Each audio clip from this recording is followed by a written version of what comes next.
প্রিয় দর্শক, আমন্ত্রণ জানাচ্ছি এটি নিউজের মধ্যরাতের নিয়মিত আয়োজন ইয়াং নাইটে। প্রীতরেজা আছি আজ আপনাদের সামনে।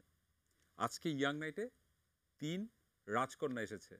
আমরা ছোটবেলা থেকে রাজকন্যার হয়তো ভুল সংজ্ঞা জেনেছি এবং খুব স্টোরিও টাইপ চিন্তা হয় সবসময়। আমরা যখনই কোনো নারী নিয়ে কথা বলি, মহিলা নিয়ে কথা বলি, আমরা ধরে নিই যে তারা এই পেশাগুলি নিয়ে হয়তো কাজ করবে। আজ যেই 3 রাজকন্যাকে আপনাদের সাথে পরিচয় করিয়ে দিব, তারা ছোট্ট 80 স্কোয়ার ফিটের একটা ছোট্ট দোকান থেকে শুরু করে 750 স্কোয়ার ফিটের একটা দোকান এখন তারা করছেন এবং তারা ভিন্ন কাজ করছেন। চলুন এই 3 রাজকন্যার সাথে কথা বলি। আমন্ত্রণ জানাচ্ছি আপনাদেরকে। কেমন আছেন সবাই? জি ভালো, জি ভালো।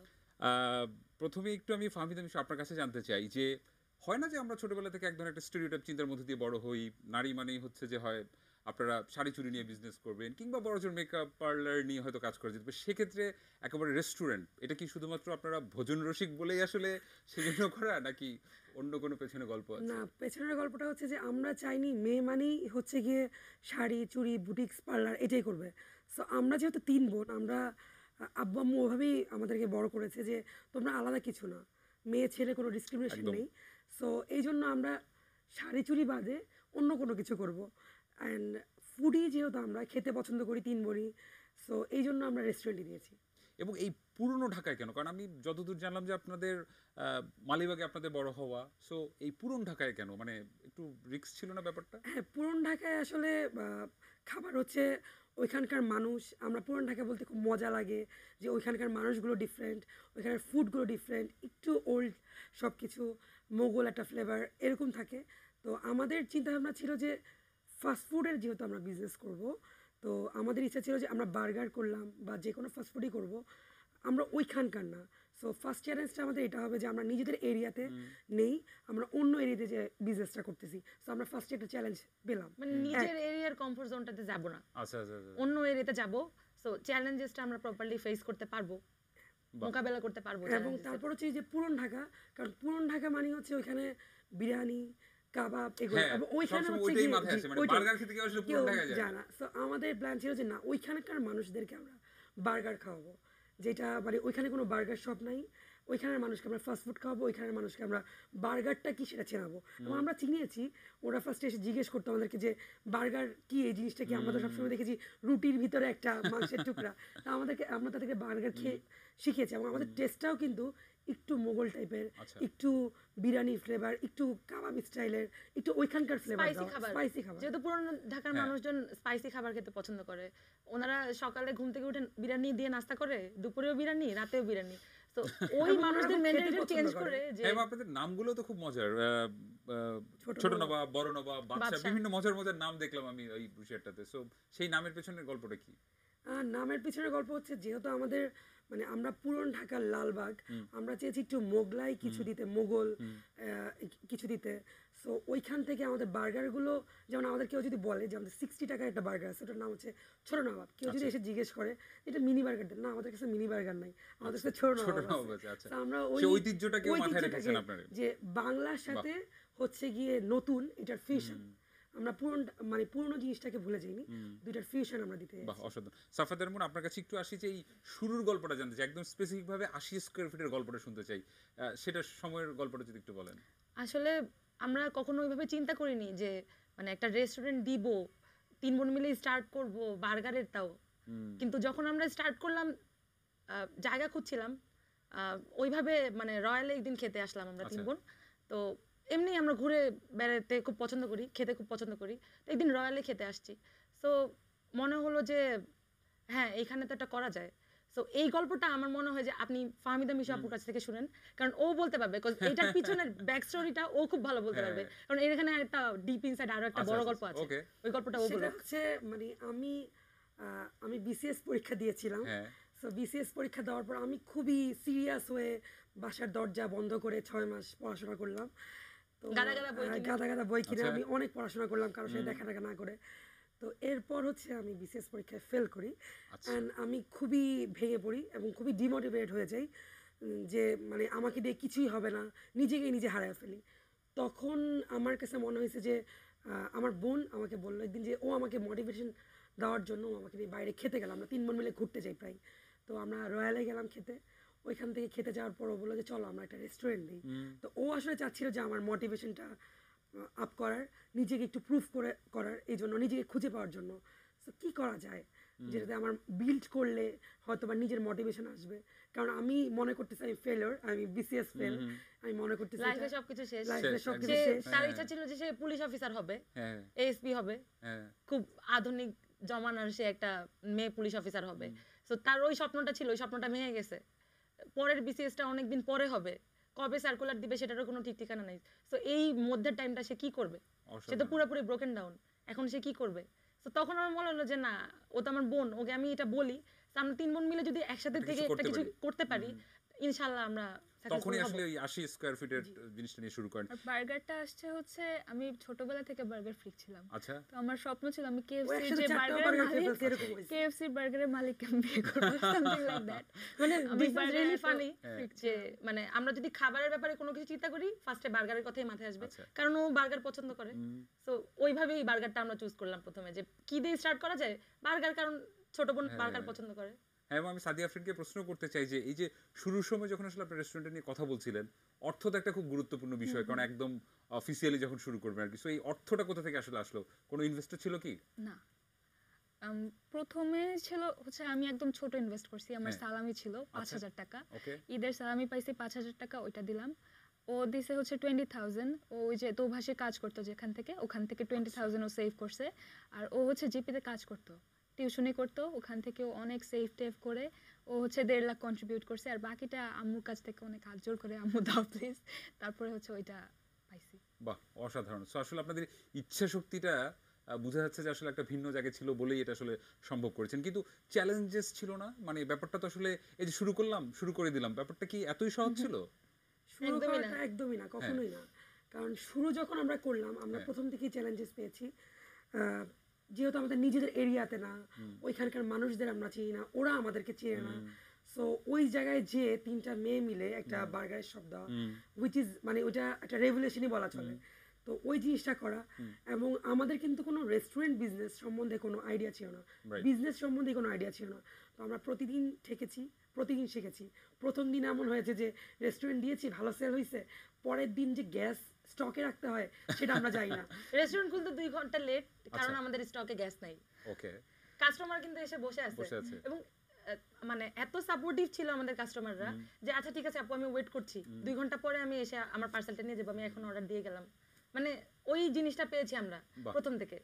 যে তারপর দেখা গেল যে একটা জিনিস শেষ হয়ে গেছে, কফি বানাবো, আমার দুধ শেষ, আমি তো আবার হেঁটে হেঁটে যাও, যাই নিয়ে আসছি। যে আরেকজন দৌড়ে যাও, যে নিয়ে আসো।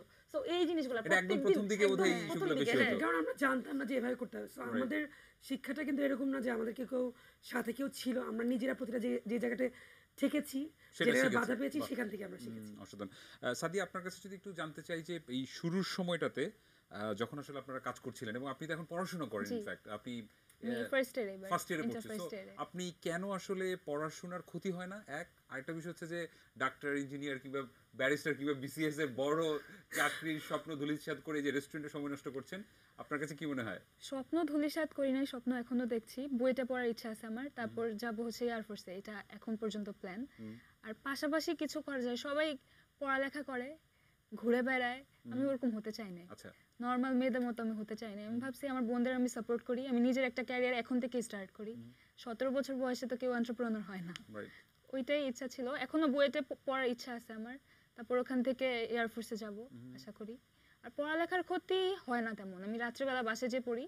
এসএসসির আগে হচ্ছে টেস্ট পরীক্ষা যেদিন ছিল আমার ফার্স্ট ম্যাথ পরীক্ষা, তার আগের দিন আমি বুয়েটের এক কনসার্ট করছি একটা সারাদিন।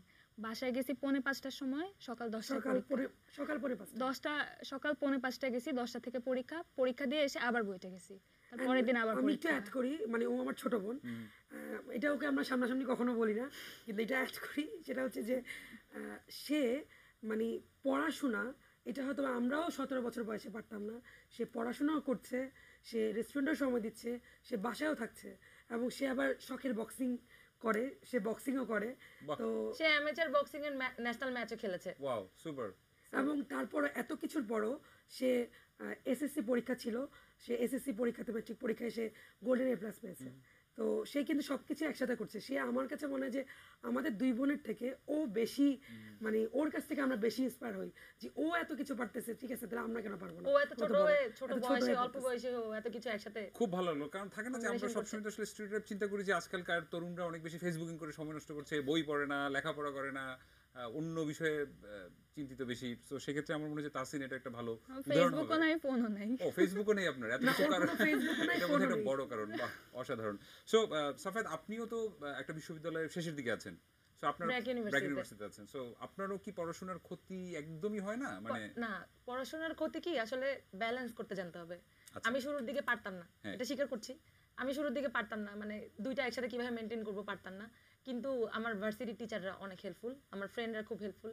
দেখা যায় যে আমি ক্লাস যখন অ্যাটেন্ড করতে পারি না ঠিক মতো, তো ওরা আমাকে অনেক হেল্প করে নোটস দিয়ে, কখন কি হচ্ছে অ্যান্ড এভরিথিং। এবং আমি দুইজনের কথা বলতে চাই ব্র্যাক ইউনিভার্সিটিতে। আমাদের যে বিবিএ ডিপার্টমেন্টের কোঅর্ডিনেটর, উনি হচ্ছে সাইফ হোসেন স্যার, উনি, আর আমাদের ফিন্যান্সের একজন টিচার আছে এনএম বাকি বিল্লা। এই দুজনের কথা আমি স্পেশালি বলতে চাই, বিকজ আমি যখন প্রচন্ড ডিমোটিভেটেড হয়ে যাই যে ভার্সিটির এত পড়া, ব্র্যাক তো খুব, মানে বিবিএ ডিপার্টমেন্ট একটু কঠিন, আর আমার মেজর হচ্ছে এইচআর। সো পড়ালেখা অনেক ভাস্ট, সিলেবাস অনেক ভাস্ট, ফাঁকিবাজি করার কোনো রাস্তা নেই। সো এটা যখন আমি ম্যানেজ করবো কিভাবে, যখন আমি ডিমোটিভেটেড হয়ে যাই, ওনারা দুজন আমাকে খুব ইন্সপায়ার করে, সাপোর্ট দেয় অলওয়েজ, যে কিভাবে, মানে একটা গাইডলাইন দেয় যে না তুমি মাথা ঠান্ডা করো, তুমি পারবা, তুমি রেস্টুরেন্ট সামলাতে পারছো, তুমি পড়ালেখা পারবা না, দুইটা তুমি পারবা। সো এইটা অনেক বড় একটা সাপোর্টের কথা যেহেতু আসলো, পরিবার থেকে বাবা মার সাপোর্টটা কিরকম ছিল, এবং আপনাদের আশেপাশের মানুষজন থাকে না যে এইসব কি করছো, সে ধরনের সমস্যা কি অনেক বেশি ছিল কিনা, আর বাবা মা কিভাবে দেখে বিষয়টা? অবশ্যই ছিল, অবশ্যই ছিল। বাবা মার সাপোর্ট অবশ্যই ছিল। বাবা মার সাপোর্টের পর আমাদের একজন, মানে ফ্যামিলি ফ্রেন্ড, বাট সে আমাদের পরিবারের থেকেও অনেক বেশি কিছু, আমাদের বাবা মার পরে সে আছে। তার সাপোর্টে বেসিক্যালি আমরা এতদূর পর্যন্ত আগিয়েছি। সে আমাদের সবচেয়ে খারাপ সময় আমাদেরকে সাপোর্ট দেয়, অলওয়েজ তার বলে। ব্যাপারে আসলে স্পেশালি একটা জিনিস বলতে চাই যে বেশিরভাগ মানুষ দেখা যায়, আমাদের কাছের মানুষরা যখন আমরা সুখের সময় থাকি তখন তারা আমাদেরকে অনেক সাপোর্ট দেয়, কিন্তু বিপদের সময় তারা থাকে না। তো এই মানুষটার স্পেশাল কোয়ালিটি হচ্ছে আমাদের যখন ভয়ঙ্কর বিপদগুলো আসে তখন সে আমাদের পাশে থাকে, আমাদের বাবা মার মতো। কিন্তু যখন আমাদের সুখের টাইম আসে তখন সে আমাদের পাশে থাকতে চায় না, জানে যে আচ্ছা ঠিক আছে এখন তোমরা নিজেরা মজা করো, আমি এটার মধ্যে না থাকি। কিন্তু যখন বিপদ আসে তখন আমি জানি যে আমি পিছনে তাকাইলে তাকে পাবো। এই বিশেষ মানুষের জন্য একটা বিশেষ ধন্যবাদ থাকলো। এবং আমরা একটু জানতে চাই তাহসিনের কাছেও যে আপনারা কি শুধু 3 জনই কাজ করেন রেস্টুরেন্টে, নাকি আরো কর্মক্ষেত্র বড় হয়েছে, আরো কিছু কর্ম সুযোগের ব্যবস্থা হয়েছে? অবশ্যই আমরা 3 জন তো কাজ করি। ও কি বলবে? হ্যাঁ, অসুবিধা নেই, মানে এনিওয়ান। প্রথম 80 স্কয়ার ফিট যখন ছিল তখন একজন মাত্র শেফ ছিল আমাদের। আচ্ছা। আমি নিজেও বার্গার বানিয়েছি, টমেটো কেটেছি। যখন ওরা ছিল না, লাইক অনেক ভিড়, ওরা বাইরে হ্যান্ডেল করছে, আমি ভিতরে অর্ডার নিছি, বার্গারও বানাইছি। যখন হচ্ছে মানে আমরা ওয়েটার থেকে শুরু করে ক্লিনার থেকে শুরু করে মানুষ আমাকে ওয়েটার কাজ করতাম, প্রত্যেকটা কাজ করতাম। মানে রেস্টুরেন্টের প্রতি আসলে আমাদের ভালোবাসার পরিমাণটা অনেক বেশি। তো যখন আপনি একটা জিনিসকে ভালোবাসবেন তখন আপনার ওই জিনিসটা কাজ মানে মনে যে হবে না। জায়গাটা আমার কাজ লাগতেছে এখন, আমার এখন ক্লিন করা প্রয়োজন। আমি আরেকজনকে এখন ডেকে হাতের নিয়ে কাছে বলবো, কেউ নাই, হাতের কাছে তো কেউ নাই, আমাকে আমি করতে নিজে হবে। ক্লিন করে ফেললাম, আমার নিজেরই তো এটা। সো আমার এখন ভিড় বেশি বেড়ে গেছে, তাহলে আমি কেন ওয়েট করবো যে না আমি এটা করতে পারবো না, এটা তো আমার নিজের জিনিস। সো আমি তখন যে বার্গার বানাচ্ছি, সো এখানে কোনো কিছু ছিল না যে আমাকে এটা করা যাবে নাকি, আমার নিজের জিনিস আমি নিজে করতেছি। আমাদের 2017 সালে রোজার ঈদের সময় আমরা রেস্টুরেন্টটা খোলা রাখি। সো আমার আম্মুর খুব মন খারাপ ছিল যে রেস্টুরেন্ট খোলা রাখতেছো ঈদের দিন তোমরা, এখন ঈদের সময় আমার মেয়েদেরকে আমি পাশে পাবো না। তো দুপুরবেলা আমরা 2টার সময় রেস্টুরেন্ট ওপেন করেছি, রাত 12টা পর্যন্ত চলেছে। তো আম্মু রাত 10টার সময় আমাদের সাথে দেখা করতে আসে যে আচ্ছা ঠিক আছে ওদের ঈদের দিন ওদের সাথে তো দেখা হয় নাই সকাল থেকে, আমি একটু দেখা করে আসি। তো আমাদের রেস্টুরেন্টে এত ভিড় ছিল মাশাআল্লাহ যে আম্মু বাইরে 1 ঘন্টা ওয়েট করছে। 1 ঘন্টা ওয়েট করার পর সে ফাইনালি ভিতরে ঢুকতে পারছে ক্যাশ কাউন্টার পর্যন্ত, এসে জাস্ট দেখা করে যে মা কি অবস্থা তোমার। আমি তাকে একটা কফিও খাওয়াতে পারিনি কারণ এত রাশ ছিল মানুষের, বাইরে লাইন ছিল, সিরিয়াল দিয়ে শুনে ভীষণ ভালো লাগছে। কিন্তু এই কতজন আপনারা বাদে আর কতজন কাজ করছে এই রেস্টুরেন্টে এখন আছে হচ্ছে কি 12 জন। আচ্ছা, 10 থেকে 12 জন। সো শেফের সংখ্যা নিশ্চয়ই বেড়েছে এখন। হ্যাঁ, এখন যেহেতু 750 স্কয়ার ফিট, আইটেমও বেড়েছে, বার্গারের পাশাপাশি আরো কিছু আছে, এখন শেফের ইয়েও বেড়েছে। সো আপনারা আসলে নিজেরা কাজ করছেন, পাশাপাশি আবার কর্মসংস্থানও তৈরি করছেন, ভীষণ অসাধারণ ব্যাপার। এবং এরপর আসলে আমরা রেসিপি নিয়ে জানতে চাইবো, সিক্রেট রেসিপি আছে কিনা কোনো, কিন্তু তার আগে একটা ছোট বিরতিতে যেতে হবে। প্রিয় দর্শক, ছোট্ট একটা বিরতি নিয়ে ফিরবো এবং নিশ্চয়ই আপনিও থাকবেন আমাদের সাথে পরবর্তী আড্ডায়।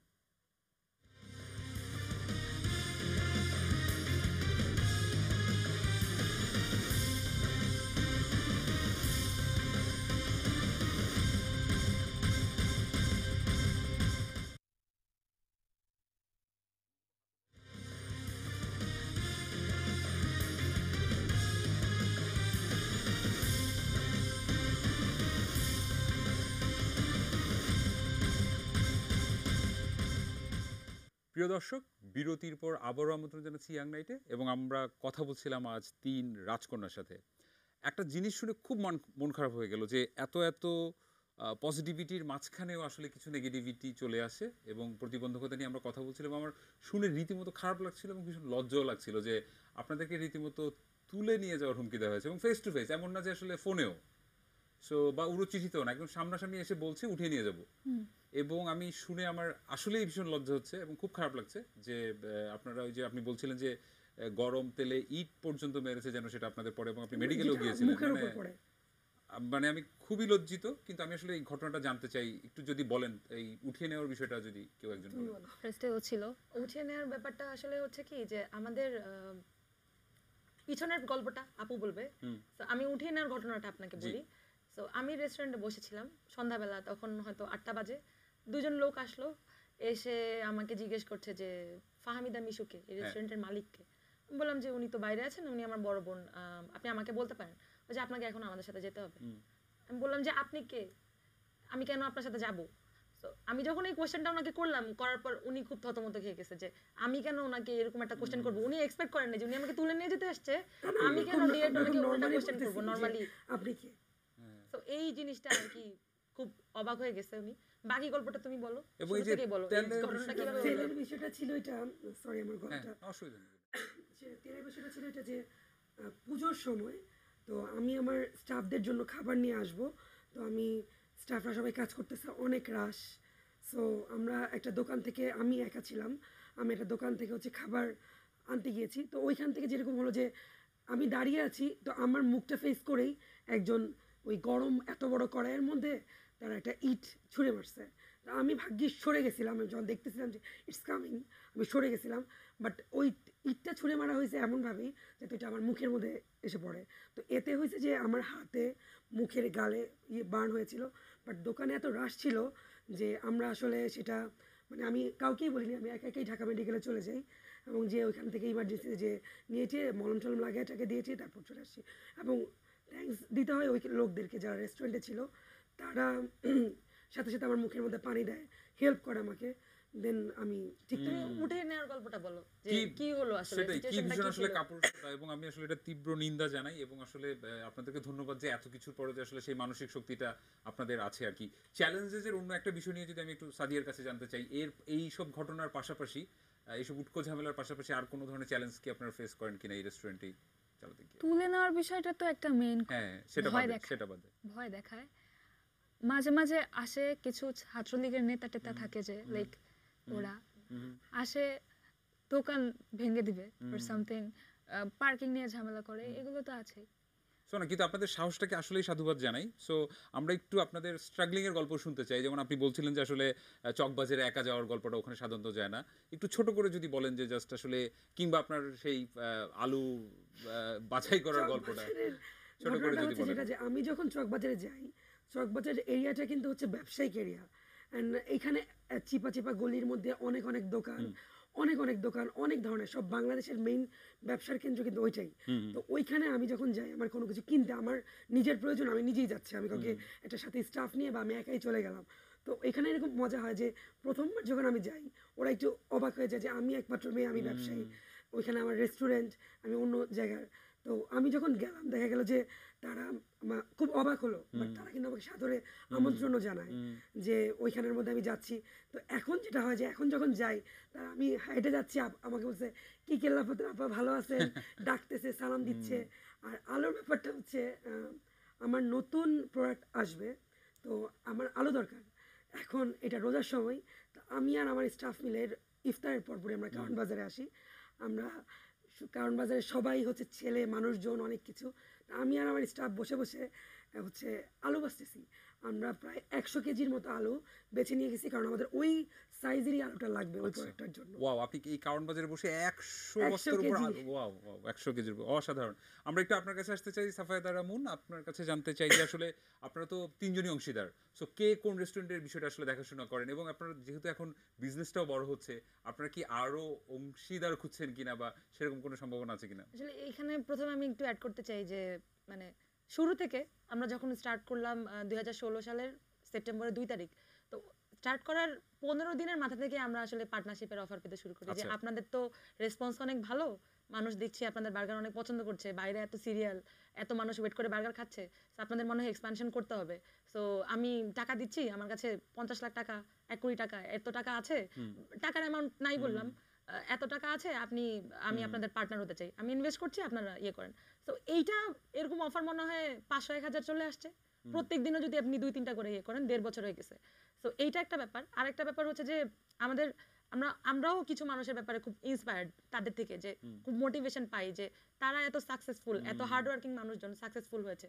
তো তারা যখন ওইরকম কিছু মানুষজন তারা যখন বলে যে তারা রেস্টুরেন্ট দিতে চায়, রেস্টুরেন্টের বিজনেসটা তাদের খুব পছন্দ, তো তোমরা তো 3 বোন অনেক ভালো করছো, আমি চাই যে তোমাদের এখানে ইনভেস্ট করতে, তোমরা রেস্টুরেন্ট চালাও। তো ওই জিনিসটা আসলে বিরাট বড় একটা মোটিভেশনের ব্যাপার। আমি যার থেকে ইন্সপায়ার্ড হচ্ছি সে আমাকে বলছে যে সে আমার বিজনেস পার্টনার হতে চায়, কেউ আমাদেরকে ভরসা করতেছে আমাদের তখন ক্যাপাবিলিটির নিজেরও উপর। একটা দায়িত্ব বেড়ে যায় যে হ্যাঁ নিজের একটা দায়িত্ব বেড়ে যায়, আমাদের ক্যাপাবিলিটির উপর সে ভরসা করতেছে যে না, সে ইনভেস্ট করতে পারে আমাদের উপর, সে আমাদের উপর ভরসা করতে পারে। তো এইটা একটা বড় ব্যাপার বাহ, আমার কাছে অসাধারণ। মনে আমরা হয়। একদম শেষ আউটলেট নিয়েছি, এটাও বলতে পারো। আচ্ছা, আপনার ধানমন্ডিতে একটা নতুন আউটলেট শুরু করেছেন। সো আচ্ছা, এটা কোথায় ধানমন্ডিতে? ধানমন্ডি 5-এর এতে এটা, আচ্ছা মেরিনোভা ঠিক উল্টা দিকে। আচ্ছা, আমরা একদম শেষ 2 মিনিটে আছি। সো তাহসিন একটু বলবেন যে বার্গার কেল্লাফতে আপনাদের এই শপটি আসলে কয়টা থেকে কয়টা এবং কি কি বারে খোলা থাকে এবং স্পেসিফিক কোথায়? স্পেসিফিক হচ্ছে লালবাগ কেল্লার, যেটা লালবাগ কেল্লার মেইন গেটের অপোজিটে বার্গারে কেল্লাফতে।